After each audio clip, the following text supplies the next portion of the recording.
नमस्कार, मैं हूं संजय शर्मा। आप देख रहे हैं 4PM न्यूज नेटवर्क। यूट्यूब भी कम मेहनत का काम नहीं होता, बहुत बहुत दिमाग लगाना पड़ता है। असल में जो आप बोल रहे होते हैं, आप सब इतने ज़्यादा बड़ी संख्या में दर्शक हैं मेरे, तो छोटी छोटी चीज़ का ध्यान रखना पड़ता है। बहुत लोगों से बात करनी पड़ती है, सारा डाटा रखना पड़ता है। आज सुबह से मैंने मिनिमम 40 से ज़्यादा लोगों से बात की होगी, अलग अलग राज्यों के पत्रकारों से बात की होगी, नेताओं से बात की होगी कि देश में चल क्या रहा है। तो मैं आपको आज अगले लोकसभा चुनाव की बात करूंगा, लेकिन हाँ, उससे पहले मैं आपसे माफ़ी चाहूँगा कि मैं बाकी जितने बड़े बड़े आप यूट्यूब पे बोलने वाले लोग देखते हैं, आज मैं उनकी तरह नहीं बैठा हूँ। मतलब आज मैं जैकेट नहीं पहना हूँ, आज मैं चश्मा नहीं लगाया हूँ, आज मैं वो कॉलर वाली शर्ट नहीं पहना हूँ। मुझे लगा कि छुट्टी का दिन है तो थोड़ा सा हो जाए, मतलब लाइट मूड में रहना चाहिए ना। मेरा ऑफिस भी सजाया है, लाइटें वाइटें नहीं आई हैं, आज पर्दा लगा है, तो मैं भी लाइट मूड में था। और मेरे जो नए वीडियो एडिटर हैं सागर साहब, वो बड़े गुस्से में हैं। उनका कहना था कि आप भाई साहब ये क्या आप टी शर्ट पहन के बोल रहे हैं, आप थोड़े गंभीर हैं, आपका वीडियो बहुत देखा जाता है पॉलिटिकल उसमें, तो आपको वो कॉलर वाली शर्ट पहन के बैठना चाहिए। अच्छा, मैं ज़िंदगी में इन सब चीज़ों की लाइन बड़ी क्लियर रखता हूँ।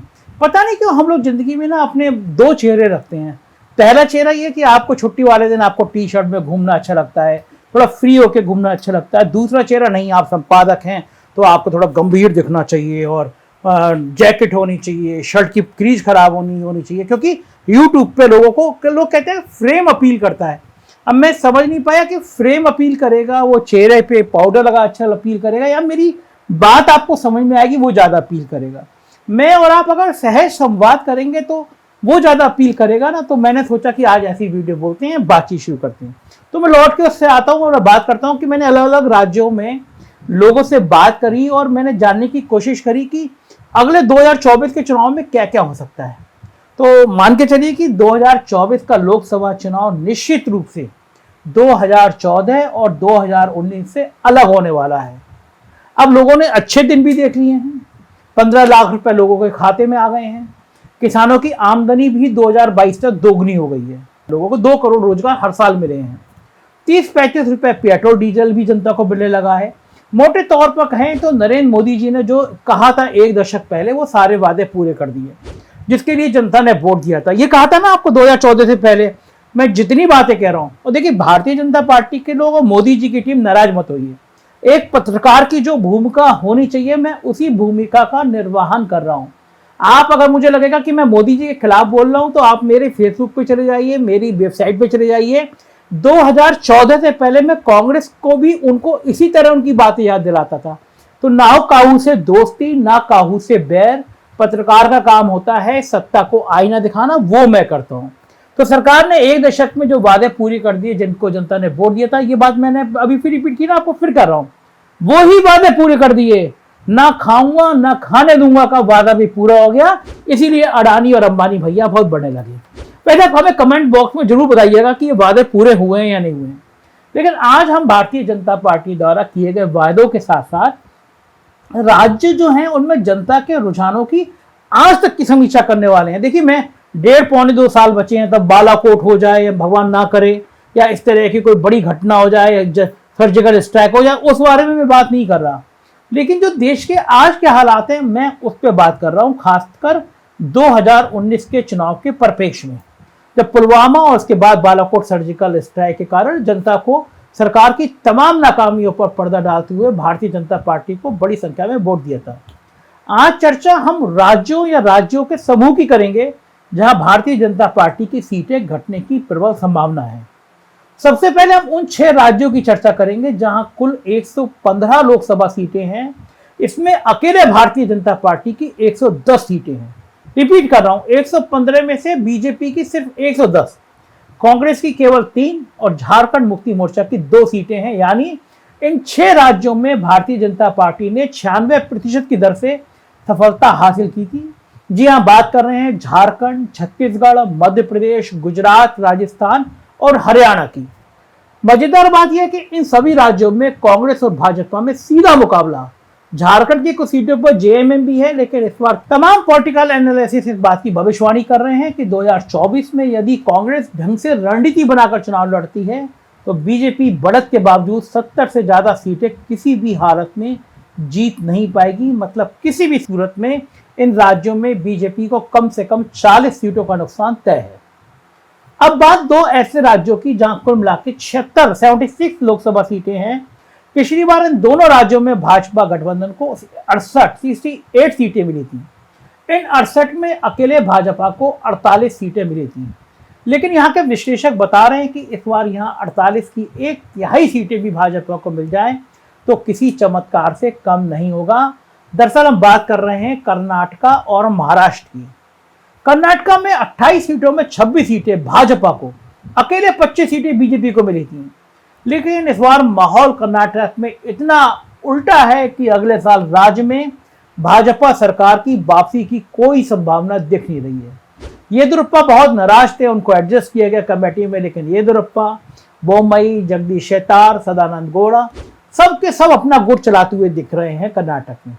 साथ ही कांग्रेस के अंदर कर्नाटक के अमित शाह कहे जाने वाले उम्दा रणनीतिकार डी शिव कुमार तो कमान संभाल रहे हैं। कांग्रेस की तमाम उनके ऊपर जोर लगाया गया, ईडी वीडी, लेकिन शिव कुमार ने मोर्चा संभाल रखा है। साथ ही पूर्व मुख्यमंत्री सिद्धारमैया ने आगामी विधानसभा चुनाव को अपना अंतिम चुनाव बताकर एक भावनात्मक मोड़ दे दिया है। ऐसे में हिजाब का मुद्दा बनाने की बेबसी को कोई भी व्यक्ति आसानी से समझ सकता है, क्योंकि क्यों हिजाब को मुद्दा बनाया गया। अब बात महाराष्ट्र की, सबसे संवेदनशील राज्य की।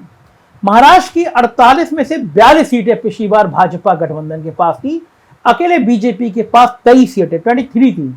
लेकिन तब भाजपा के साथ उद्धव ठाकरे हुआ करते थे, लेकिन पिछले 3 सालों में गोदावरी में बहुत पानी बह चुका। उद्धव ठाकरे, शरद पवार और कांग्रेस के साथ मिलकर 3.25 साल एक सफल सरकार चला चुके हैं, एक ऐसी सरकार जिसने भाजपा की नींद हराम कर दी। उद्धव के गवर्नेंस मॉडल के कारण उनकी लोकप्रियता इतनी बढ़ गई है कि भाजपा की नींद हराम हो गई। इसके जवाब में जब भाजपा का गुवाहाटी खरीद फरोख्त मॉडल सामने आया, तब उद्धव ने जिस अंदाज से इस्तीफा दिया, उसने वाजपेयी की 13 दिन की सरकार में इस्तीफे जैसा सेंटीमेंट महाराष्ट्र में पैदा कर दिया। मराठी बनाम गुजराती की भावना अपने उफान पर पहुंच गई है। ऐसे माहौल में किस प्रकार का नतीजा लोकसभा चुनाव में देखने को मिलेगा, यह अभी कहने की जरूरत नहीं।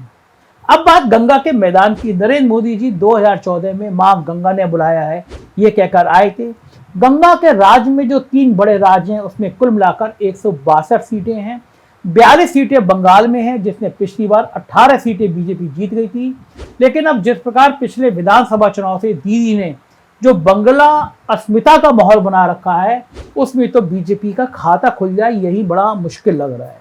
जब भाजपा आसनसोल का उपचुनाव, जो सीट भाजपा के बाबुल सुप्रियो ने 2014 में तब भी जीती थी जब राज्य में केवल 2 सीटें बीजेपी को मिली थी, वो जगह से तृणमूल के शत्रुघ्न सिन्हा बड़े अंतर से बीजेपी हार सकती है। तो अंदाजा लगा दीजिए कि राज्य में बीजेपी की क्या हालत हो गई है। मार्च के म्युनिसिपल चुनावों ने दिखा दिया है, मार्च के बाद जो चुनाव हुए थे उसने दिखा दिया है कि राम पर अब बाम भारी पड़ने लगा है, क्योंकि कम्युनिस्ट एक बार फिर भाजपा को बड़े अंतर से पछाड़कर दूसरे नंबर पर पहुंच चुके हैं। अब बात बिहार की, जहां के कुछ कहना ही बेकार है। बिहार के बारे में खुद अमित शाह कहते हैं कि 3 राजनीतिक ताकतें, जनता दल यूनाइटेड, राष्ट्रीय जनता दल और भाजपा में कोई भी 2 यदि एक साथ होते हैं तो पूरा माहौल उनके पक्ष में चला जाता है, एक तरफा रिजल्ट होता है। पिछली बार भारतीय जनता पार्टी और जनता दल यूनाइटेड के गठबंधन में 40 में से 39 सीटें जीत गई थी। अब नीतीश विपक्ष के साथ हैं तो अमित शाह की बात माने तस्वीर साफ हो जाती है। इसके अलावा पहला बिहारी प्रधानमंत्री का मुद्दा भी है। इंद्र कुमार गुजराल बिहार से सांसद थे, जैसे मोदी यूपी से, गुजराल बिहारी नहीं थे, ये मैं आपको बता दूं। ये मुद्दा बड़ा भावनात्मक उबाल पैदा कर रहा है बिहार में। लेकिन नीतीश फैक्टर का मैच पिछड़े वर्गों में यूपी में भी है। खासकर जाति जनगणना की बिहार की रिपोर्ट सार्वजनिक होने के बाद, यानी मार्च 2023 के बाद यूपी में भी आग लगना तय है। अखिलेश यादव अभी से नीतीश फॉर पीएम ये कह रहे हैं वो कि मतलब थोड़ा झुकाव नजर आ रहा है, और वो जानबूझ के रणनीति के तहत वो कर रहे हैं। यदि पिछले विधानसभा में चुनाव में सपा को मिले वोटों में नीतीश फैक्टर मतलब कुर्मी वोट जोड़ दें तो उनके गठबंधन की सीटें 35 से नीचे नहीं रुकेगी, यदि वो कांग्रेस के साथ अलायंस कर लेते हैं तो। मतलब Nitish factor, Akhilesh factor, Jayant factor, बगरा ये सब इकट्ठे होकर 18 से 25 सीटों का कम से कम नुकसान भाजपा को उत्तर प्रदेश में करा सकते हैं। इन सबके बाद यदि दिल्ली, चंडीगढ़, हिमाचल और उत्तराखंड की बात करें तो यहाँ की सभी 17 सीटें लोकसभा की सीटें बीजेपी ने जीती थी, इसलिए यहाँ 2-4 सीटों का भी नुकसान हुआ तो सीटें कम बीजेपी की होंगी। पूर्वोत्तर की अधिकांश नॉन मुस्लिम सीटें भाजपा के पास पहले से ही हैं। इनमें हेमंत विश्व शर्मा इजाफा तो कर नहीं सकते, लेकिन बरकरार रख लें यही बड़ी बात होगी। यानी कुल मिलाकर भाजपा की उसकी मौजूदा 303 की संख्या में 100 से 130 सीटों का नुकसान होता हुआ फिलहाल नजर आ रहा है। अब इसकी भरपाई कहां से होगी? नवीन बाबू या केसीआर अपने राज में 2-4 सीटें भी भाजपा को बढ़ने देंगे, या भागवंत मान भी 370 की पिच पर बैटिंग कर रही भाजपा को कश्मीर में कुछ हासिल होगा, ऐसा सोचना भी असंभव है।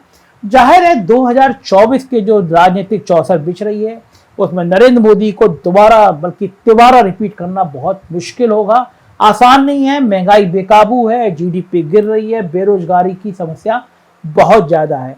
क्या क्या रणनीति पीछे की हमारी निगाह रहेंगी। आप देखते रहिए 4 PM, क्योंकि यही ईमानदारी के साथ विश्लेषण होगा। Thank you.